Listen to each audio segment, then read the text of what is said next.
Comme chaque année, le syndicat de marée entretient les canaux autour de Luçon et actuellement c'est au Manil, sur le canal du Beau-Bourdin, qu'ont lieu ces travaux de curage. Les 5 kilomètres du canal vont donc être nettoyés de leurs vases. Donc là, on est dans un programme de curage du Creuset d'Ache qui est un curage sur 5 ans.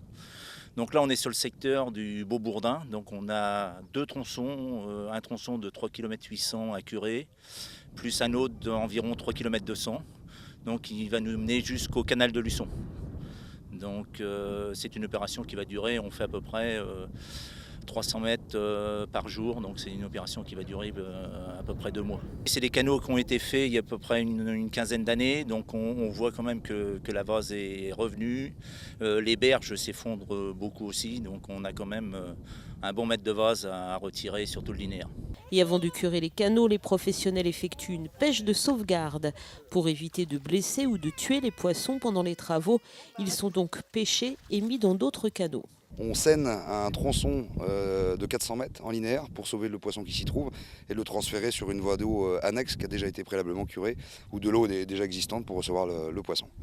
Voilà, donc on pêche un volume grosso modo de 50 kg à peu près par tronçon de poissons, aussi bien du sandre que du brochet pour certains secteurs, de l'anguille beaucoup. Et après, notre travail aussi consiste à ramasser les anguilles sur les dépôts de curage pour les remettre dans l'eau en amont des secteurs curés. Aujourd'hui même, on est sur le Beau-Bourdin, un secteur où on a fait relativement sur 1,2 km, par exemple pour donner une idée, on a fait déjà 60 kg de cendres de certaines tailles relativement belles, de 3 à 5 kg par spécimen, avec de la brème, du carassin, de la carpe.